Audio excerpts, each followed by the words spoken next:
Apa yang disebut dengan konteks minimalis, maksudnya adalah memberikan latar belakang yang cukup hanya agar pesan dapat dipahami. Ya, komunikasinya.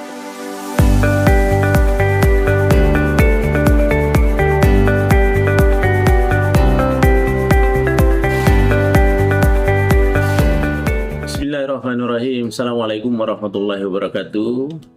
Para pemirsaku dimanapun berada, terima kasih atas segala perhatiannya yang cukup besar. Ya, karena selalu mengamati, menonton, menyimak salah satu channel YouTube kita, Mr. Kronis. Komunikasi romantis dan humanis. Baik para pemirsa sekalian dimanapun berada, tentu saja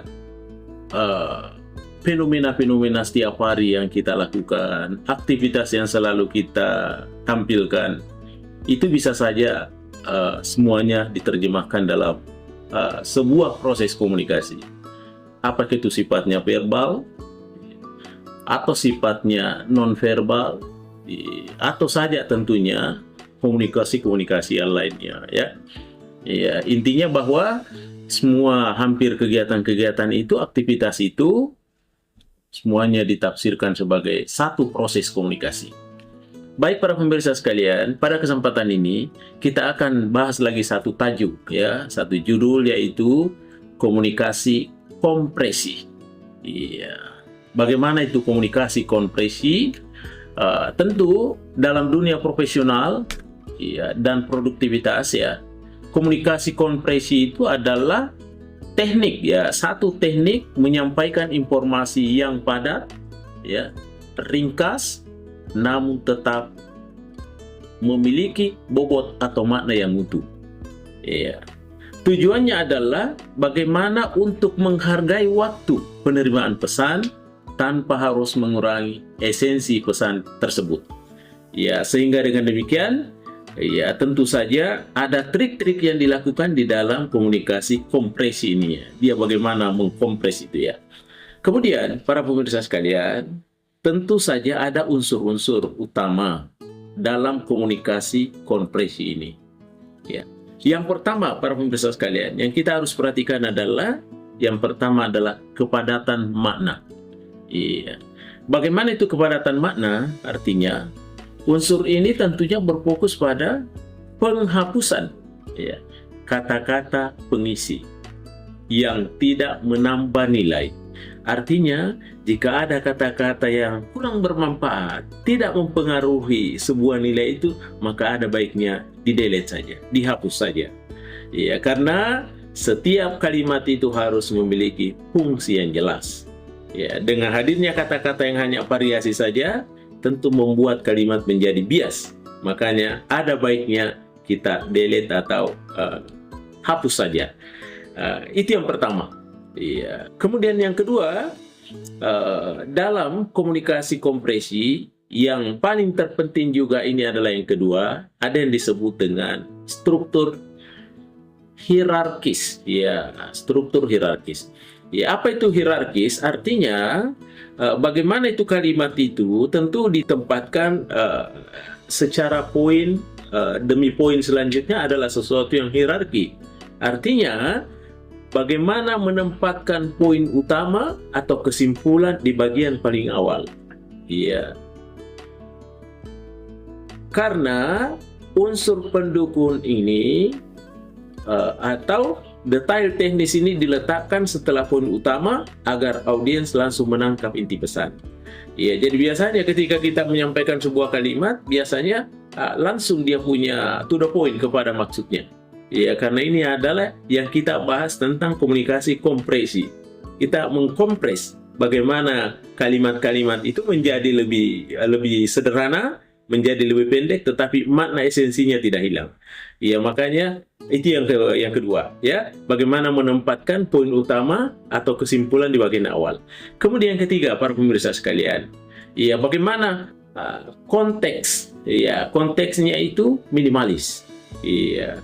Apa yang disebut dengan konteks minimalis, maksudnya adalah memberikan latar belakang yang cukup hanya agar pesan dapat dipahami. Ya, komunikasinya kompresi itu menghindarkan sejarah panjang atau sesuatu yang detail dan tidak relevan dengan pengambilan keputusan saat ini. Iya, jadi kita upayakan membuat kalimat-kalimat itu adalah kalimat-kalimat yang memang langsung pada intinya, karena intinya adalah komunikasi yang kita bangun adalah komunikasi kompresi. Itu yang ketiga. Kemudian yang keempat, para pemirsa sekalian, apa yang perlu diperhatikan di dalam komunikasi kompresi? Tentu ada yang disebut dengan kejelasan aksi. Iya, bagaimana itu kejelasan aksi? Artinya, pesan yang dikompresi itu harus diakhiri dengan satu instruksi atau satu permintaan yang sangat jelas. Sehingga dengan demikian, tidak boleh terjadi ada ambiguitas mengenai apa yang harus dilakukan setelah pesan diterima. Jadi, antara komunikator dengan komunikan, antara pembicara dengan penerima pesan itu, ujung-ujungnya ketika diberikan sebuah kejelasan, dia tidak terjadi multitafsir. Iya, sehingga itu kejelasannya itu terarah. Itu yang keempat. Kemudian yang terakhir, para pemirsa, yang kelima adalah bagaimana di dalam komunikasi kompresi itu penggunaan visual dan simbol. Ya, bagaimana itu visual? Visual itu artinya sesuatu yang bisa dilihat. Ya, ketika kita bicara tentang angka-angka, maka ada angka-angka yang dilihat, ada numerik yang kita lihat itu ya. Ya, dalam bentuk tulisan umpama ya, komunikasi kompresi itu kan sering menggunakan apa ya, bullet points umpama ya. Ya, bagaimana itu untuk menggantikan paragraf yang panjang ya. Kemudian ada juga seperti yang saya bahasakan bahwa ada visualisasi data. Artinya ada grafik yang disampaikan ya, ada tabel yang disampaikan untuk menggantikan narasi angka yang rumit.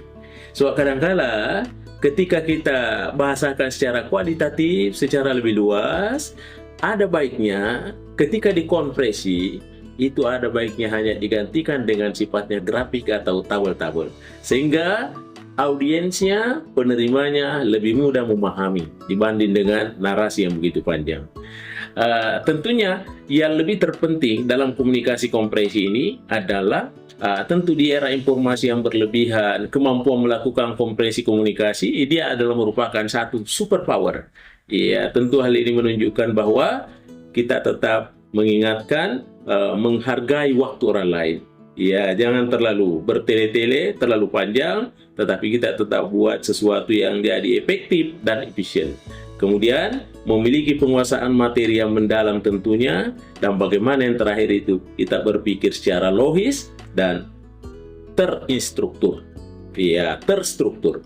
Ya, baik para pemirsa aku dimanapun berada, inilah yang saya ketengahkan. Ada 5 poin tadi itu yang terkait dengan karakteristik komunikasi kompresi. Mudah-mudahan ada manfaatnya. Terima kasih atas segala atensinya. Mr. Koronis mengundurkan diri. Assalamualaikum warahmatullahi wabarakatuh. Mr. Koronis, jangan lupa